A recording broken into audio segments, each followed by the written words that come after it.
आपके चैनल के माध्यम से मैं बताना चाहूँगा अभिभावकों को, जो बच्चे जिसके घर में बच्चे हैं, छोटे हैं, अगर बच्चा आँख ज़्यादा नोच रहा हो, अगर बच्चा के आँख में लालीपन हो, अगर बच्चा कह रहा है कि हमें सूंघने में दिक्कत हो रही है या नाक में खराश जैसा लग रहा है, नाक में सूखापन लग रहा है, तो उनको तुरंत जाके नज़दीकी स्वास्थ्य केंद्र में दिखाना चाहिए ताकि ये पता चल सके ये ब्लैक फंगस है या नहीं, ये कोविड है कि नहीं। बच्चे ही ऐसे हैं जिसमें वैक्सीनेशन नहीं हुआ है तो खतरा इनको ज़्यादा है। बिना डॉक्टर को दिखाए दवा बिल्कुल नहीं लेनी चाहिए।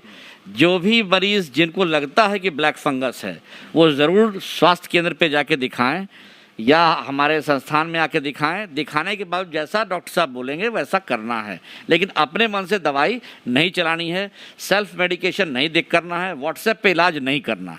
आने वाले थर्ड स्ट्रेन के लिए IGIMS कितना तैयार है?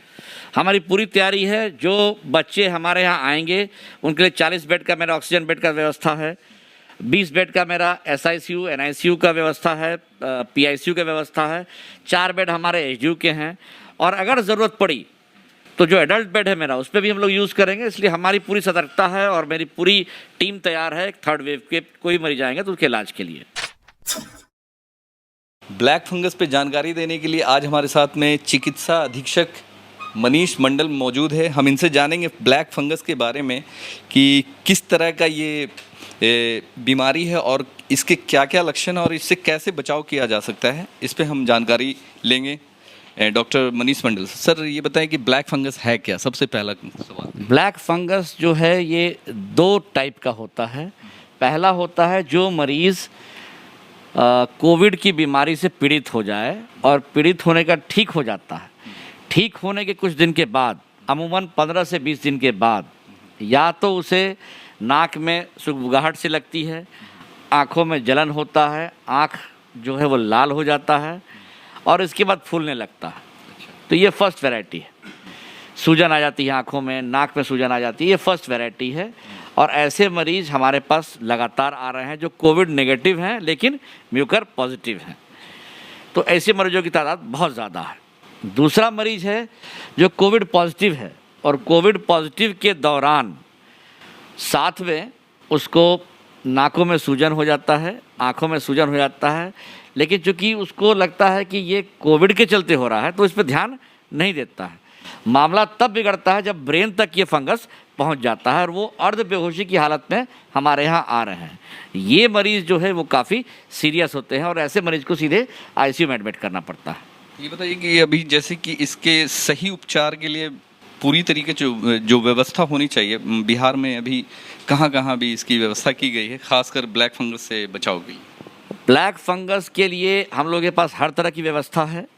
अगर मरीज़ बहुत सीरियस है, कोविड पॉजिटिव है या कोविड नेगेटिव है, वो मायने नहीं रखता। अगर सीरियस है, ब्लैक फंगस है, तो दोनों तरह के मरीज हम लोग एडमिट कर रहे हैं। Covid positive, fungus positive, Covid negative, fungus positive, दोनों के लिए ICU की व्यवस्था है।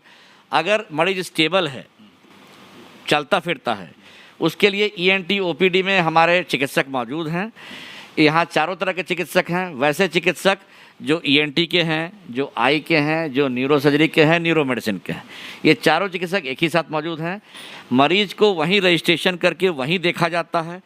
ENT का प्रॉब्लम है तो ENT वाले देखते हैं, आई का प्रॉब्लम है तो आई वाले देखते हैं, न्यूरो का प्रॉब्लम है तो न्यूरो वाले देखते हैं। उसके पश्चात जो भी जाँच की सुविधा होनी चाहिए वो उसी छत के नीचे हम लोगों ने वहीं कर दिया। उसका ब्लड टेस्ट वहीं ले लिया जाता है और अगर कोविड की जाँच नहीं की हुई है तो कोविड की जाँच भी हम लोग वहीं कर लेते हैं। यानी सत्यापित होने के बाद आय का इलाज सुचारू रूप से होता है।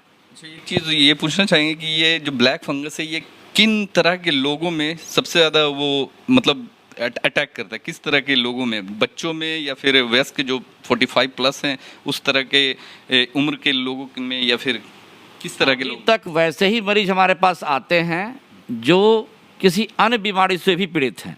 अमूमन मान लीजिए कि उसको साथ में डायबिटीज़ हो, हाइपरटेंशन हो, थायराइड की बीमारी हो, TB की बीमारी हो, या दमे की बीमारी हो, या कोई किडनी फेलियर की बीमारी हो, जिनमें पहले से ही इम्यूनिटी कम रहता है। वैसे मरीजों की तादाद ज़्यादा है और उसमें ही चांसेस है कि फंगल इन्फेक्शन हो जाता है। पहले तो ये देखना होगा कि ब्लैक फंगस है या नहीं।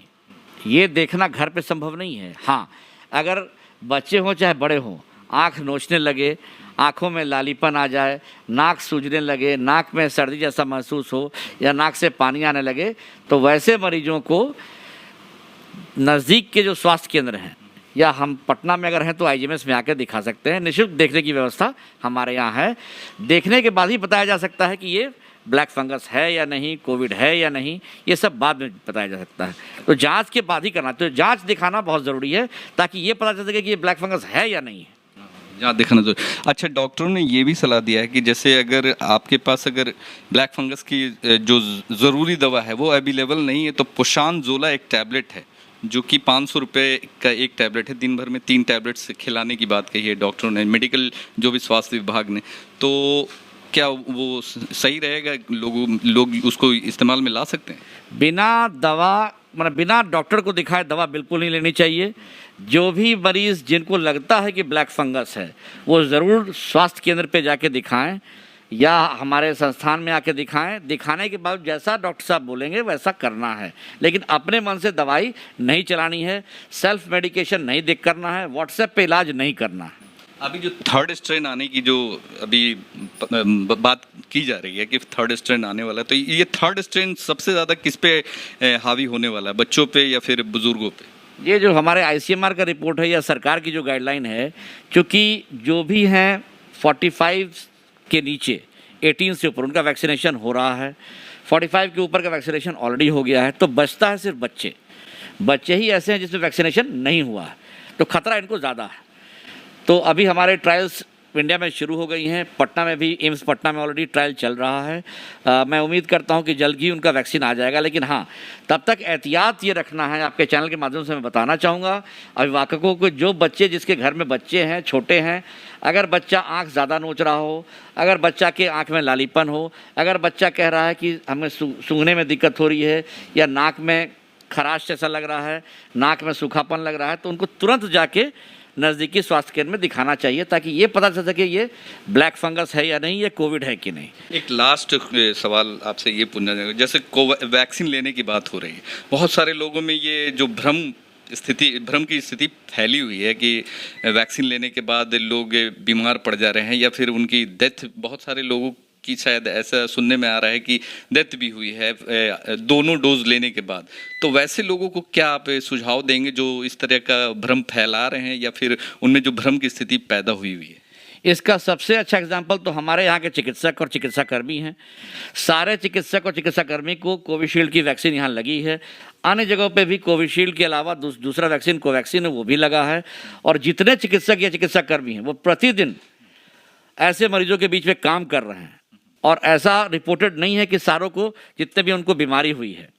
तो इससे बढ़िया एग्जाम्पल क्या हो सकता है? जो लोग कोविड के लिए काम कर रहे हैं वो संक्रमित ज़्यादा नहीं हुए, अगर हुए भी तो कम संक्रमित हुए, उनकी जान नहीं गई। तो ये सबसे बड़ा जो है ज्वलंत एग्जाम्पल है कि जो भी वैक्सीन हमारे देश का है वो कारगर है। आने वाले थर्ड स्ट्रेन के लिए आईजीएमएस कितना तैयार है?